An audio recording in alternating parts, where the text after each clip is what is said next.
Hey, welcome to my June 2021 update of the best credit card offers and promotions available right now. This is an indicator, give you an idea of the kind of deals you might be able to get if you apply for one of these credit cards. No guarantee that you will, but I'm going to take you through the best cashback and reward credit cards, the best ones to use overseas, the longest 0% purchase, 0% balance transfer and money transfer cards, and some of the ones maybe worth looking at as well if it's your first credit card. So I'll take you all through all of that in a minute. But first of all, I'm going to give you a quick update on credit card news, which is more exciting than it possibly sounds, particularly this month because there has been a big announcement from American Express about how much cashback you're going to get with two of its leading cards. Now, there are so many different American Express credit cards out there earning you different points, and they can be better for different people depending on your circumstances. For example, new members can get welcome bonuses, which might suggest one card over another. If you're regularly shopping at a Sainsbury's or other kind of Nectar card, maybe that one over there. If you want, there's loads of different options. But broadly, the one that I've generally thought is the best one for most people on that kind of day-to-day spending has been either the American Express Platinum Cashback Credit Card or the American Express Platinum Cashback Everyday Credit Card. Very similar cards with a few sort of slight differences basically in how much money you could earn on them. They have been, as I say, my top pick for a long time. It's generally the card that I personally have been using myself most of the time over the years. But from the 4th of August 2021, how much you can earn is going to drop down. Now, what this means for you, and I'll take you through exactly what those cuts are in a second. What this means is right now, if you're applying for a new American Express cashback credit card or reward credit card, it's probably not the best one to go for. However, I'm a bit reticent to saying if you've got one to scrap it and go for another one just yet, because we don't know whether we'll see other changes on a similar kind of vein with the other kind of reward cards. So for now, I would say stay put, right? But it's worth sharing with you exactly what's happening if you haven't seen this already. So this is what's happening. If you've got the American Express Platinum Cashback Credit Card, at the moment, you get 1% back on every pound you spend up to £10,000. Anything you spend over £10,000, this is cumulative. It's not like in one go. We're not going out splashing 10K on something. No, this is as it adds up over the year. So by some point in the year, you may, if you're doing your normal spending on here, go above 10K. Then suddenly you start earning 1.25%. That's how it is right now. What's going to change from 4th of August is that initial amount on that first 10K cumulatively spent drops down to 0.75%. So 0.25% drop down. That is still, in terms of pure cashback cards on your general shopping at like non-specific retailers, still one of the best rates out there. In fact, it is the highest rate out there in terms of straight cashback and not points. That's how that one is going to drop. The American Express Platinum Cashback Everyday Card, that one works slightly differently. At the moment, it's 0.5% on the first 5K that you spend, and then it goes up to 1% when you spend above £5,000. But what they're doing there is they're moving from the 4th of August that threshold where it jumps from 0.5% to 1% up to 10K. So what's that actually going to mean for you? Well, obviously, you are going to earn less money on your spending. You're not going to get as much back from this card every year. And obviously, it depends how much money that you spend, how much less you'll receive. But let's say broadly you are spending 10K on one of these cards. And I think that's, for most people, that's going to be probably quite achievable. So you do your supermarket shopping on there, any petrol you get or train tickets, any kind of meals out. Because again, more and more places, the majority of places will take American Express. So 10 grand over a year is what, 800 and something pounds a month. Quite, for most people, I think they would get to that as a family, as a household, if they're all spent, you've got two cards, supplementary card and using it. I think 10K is probably a reasonable amount to expect to spend. You're looking at £25 less a year. So whereas before you may have got 75 quid on that from the, so 100 quid on the Platinum Cashback credit card, 1% of that, you'll now get £75. So you will lose some money. As I said, I'm going to keep an eye on this one. I'm going to hold back a little bit rather than go, what is the best American Express, until we found out if there are going to be other changes to some of the other cards. And that's when I was going to go over, help you make a call about whether you want to ditch the Platinum and go for a different card, or ditch the Platinum Cashback Everyday card and go for a different one. But they are still decent cards. They are still a lot better than non-American Express cards. But as we go through in a minute, I'll take you through the top cards. Now, before we do go through the top cards, the general rules, I say this every single time, and you can watch my previous updates and my previous credit card videos. I've got a whole playlist that you can watch here. The general basic fundamental rules with credit cards are as follows. Don't get one just for the sake of it. Use these credit cards on the whole for your everyday spending. Okay, this is where you're just going to get the extra protection, the cashback, the rewards, the consumer rights, fee-free spending overseas in addition, but you're going to pay off the amount you have on that card completely every single month. You do not want to be paying interest on these because they are going to be expensive ways to borrow money. And if you don't feel that you can control that, you don't feel you can just spend what you can afford, then they're not for you. Secondly, if you are going to apply for one of these credit cards, make sure you do something first of all called an eligibility check, or sometimes it's called a soft check or whatever it might be, a pre-check. This is basically going to do look at your credit report and give you a sense of your chances of getting the card. Sometimes it will say 100% you're pre-approved. Sometimes it'll be 8 out of 10, 5 out of 10, 3 out of 10, whatever it might be. There's no guarantee that a high score will get you the card, and also no guarantee that a low card means you won't get it. If you've got a 2 out of 10 chance of getting a card, you've still got a 2 out of 10 chance of getting it.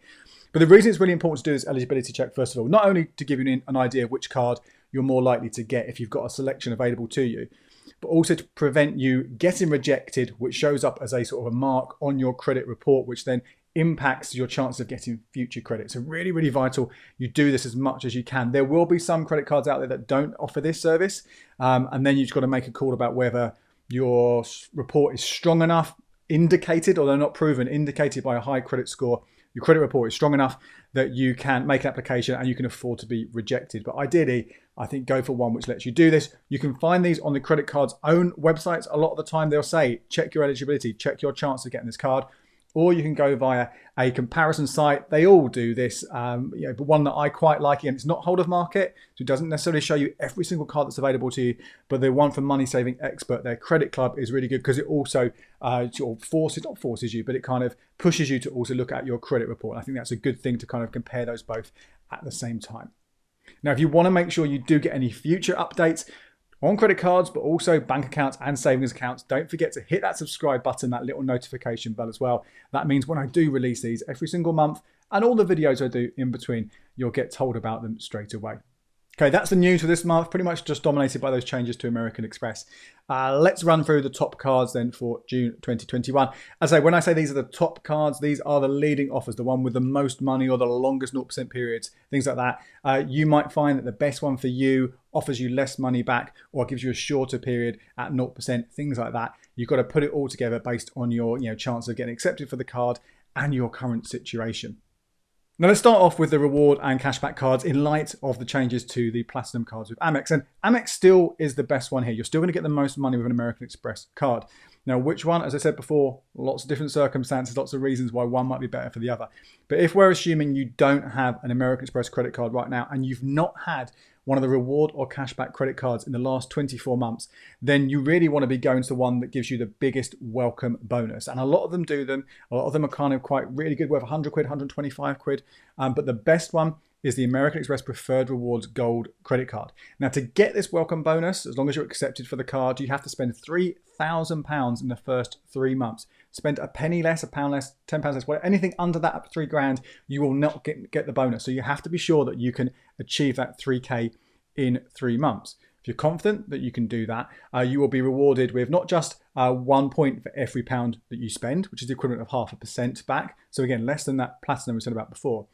But you will also get that bonus of 20,000 preferred reward points. That in itself is worth roughly 100 quid if you convert it into a gift card, say at somewhere like Amazon.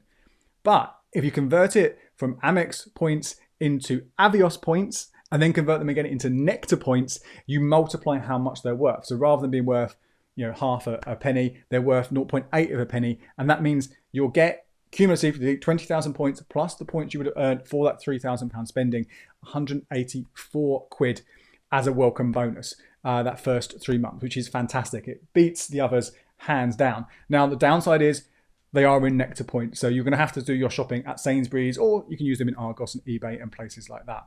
Now, if you don't think you can spend £3,000 in 3 months, there are other great welcome bonuses out there. The best ones probably are that Platinum card that I mentioned before. That will give you 5% on the first £2,500 that you spend. So if you spend £2,000, you'd still get the full 5%. It doesn't matter if you're under that 2.5 grand. So that's really well worth considering as well. Now, if you have had an Amex card or do have an Amex card, you just want a different one or to change it up, basically you're not eligible for that welcome bonus with the gold card. The platinum card is still really, really strong, but I would actually suggest right now, and this could change because they could change other Amex cards. As I said, I'm going to keep an eye on this. I would look at the Amex Nectar credit card because this gives you 2 Nectar points for every pound you spend wherever you are. And that works out equivalent of 1% back. So that is going to get you the most money for your spending all the time. You don't get anything extra in the Sainsbury's stores because they're just assuming you'll get your normal Nectar point added on that. So it is just 1 or 2 Nectar points per pound, which works out, say, at 1%. So that's probably the best one overall for other spending.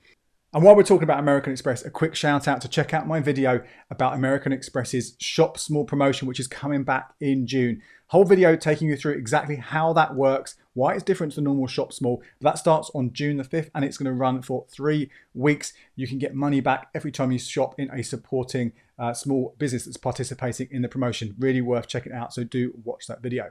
Now, we know not everywhere takes American Express, so I always recommend it's worth having a Visa or a MasterCard cashback card in your back pocket as well. The best one, in my view, is the Barclaycard Rewards card because that gives you 0.25%.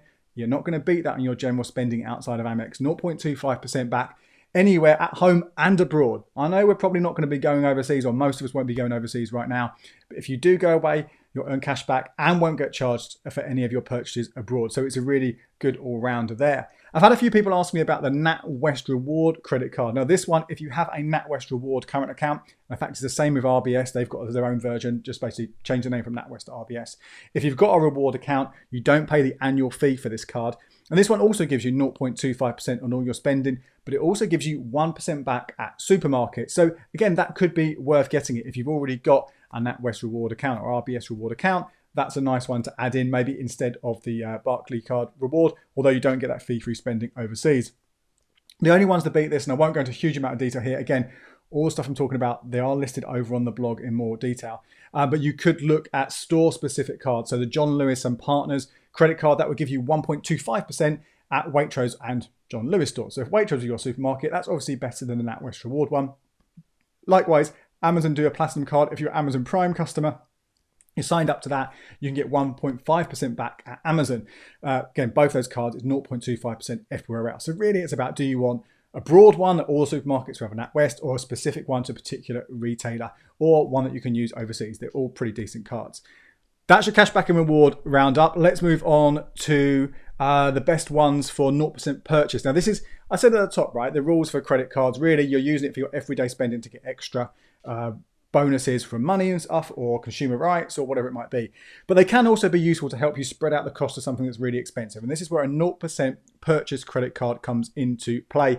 You're basically, as long as you're making the minimum repayment every single month, you can stretch something out over, at the moment, up to 21 months. So useful if something's really expensive and you don't have that chunk available to you right now. My tip with any 0% card is you work out exactly how much you owe on the card, how much you're going to spend on the card, how long you've got it at 0%, and divide that total by that amount. So let's say it was £1,000 and you had it for 10 months. You would divide that £1,000 by 10, £100 a month. That guarantees you will pay it off before that 0% period ends, because if not, you start getting charged interest, which is not good at all. Okay, so that's what they're good for. The leading ones right now, up to 21 a month, you've got that M&S and Barclaycard. If you're accepted, up to means you might get a little bit less than that, so you're not guaranteed. Sainsbury's Bank will give you some rewards up to 50 quid. There are a couple of different options there, so have a look, see what you think. Probably the best one is slightly shorter at 17 months, but you get 10,000 Nectar points if you spend 400 quid in the first 2 months at Sainsbury's, Argos, or Habitat, or two. So that way you're getting basically a 50 quid bonus for that spending. If you're a regular Sainsbury's shopper, that's worth considering. You can also get some cards, Santander, Tesco and Barclaycard, go via cashback sites like Quidco and Top Cashback, and you might be able to get up to 30 quid cashback if you are successful in getting that card. So that's a little bit extra, a nice little sweetener, which might make up for maybe a shorter period at 0%. Move on to 0% balance transfer credit cards, and the same is true. Have a look at some of those cashback sites. Again, Santander, up to 30 quid from Quidco for their everyday credit card. There's also £20 back with Barclaycard and Tesco as well. They might, prices vary with cashback cards. You might go on, it's 25, 30, might be down to 20. Have a look at both of them. And again, that could be a nice little sweetener to help you balance out the balance fee, the transfer fee with the balance transfer cards, because the longer your 0% period for your transfer, the higher your transfer fee is going to be. And you need to factor that in. The shorter you go, you might actually be able to avoid a fee altogether. So the Santander card, for example, the everyday credit card, 18 months balance transfer at 0%. So it won't cost you anything at all. And in fact, you can get that cash back as well, that 30 quid cash back. So you'll make a little bit of money as well, if you think 18 months is long enough for you in transferring that debt. Mentioned travel credit card already. I still think that Barclays card reward is the best one if you can get that, although you might be better off just looking at a specialist current account from the likes of Starling or Virgin Money, or maybe even Monzo as well. So you might not necessarily need a credit card for overseas travel if you can't get that Barclays card reward one. And finally, I know a lot of you who watch my channel, you're looking at credit cards for the first time, and you might have come here from my video where I take you through the kind of the basics of credit cards for beginners. Going back to what I said really early on, you go for the card here. There is no best card for you, because the best card is the one you've got the best chance of getting. Really essential that you also clear that debt every single month. You put some money on it, some normal spending you're doing, your grocery shopping, whatever it might be, to demonstrate that you are able to borrow money and pay it back, clear it completely. Just get whichever card you can do that with, because it doesn't really matter about the interest rate if you're not going to be paying interest. If all things are equal, again, have a look for any sort of bonuses that you might be able to get, any cashback extras. Amazon with their classic credit card might give you a 20 quid bonus. And also you can get the Barclays forward card via Quidco or Top Cashback. Again, £20 cashback extra if you're accepted for that card. But don't forget, as I said early on, any of these cards go via the eligibility checkers first of all, just to see what your chances are of being accepted. A low chance of being accepted is still a chance, but I would personally hedge my bets and go for whichever one gives me the highest score. So there you go, quick rundown on everything that's been going on. Things will change, so make sure you do head over to the blog, becleverwithyourcash.com. I will link to it in the notes below, where I've got my list of cards and I update on a regular basis, and come back as well in a month's time for the update on this video as well. And maybe I'll have more news for you on what's going on in the world of American Express cashback and reward cards. My name is Andy Webb. Thank you so much for watching. Until next time, cheers. And here are a couple more videos you might find interesting.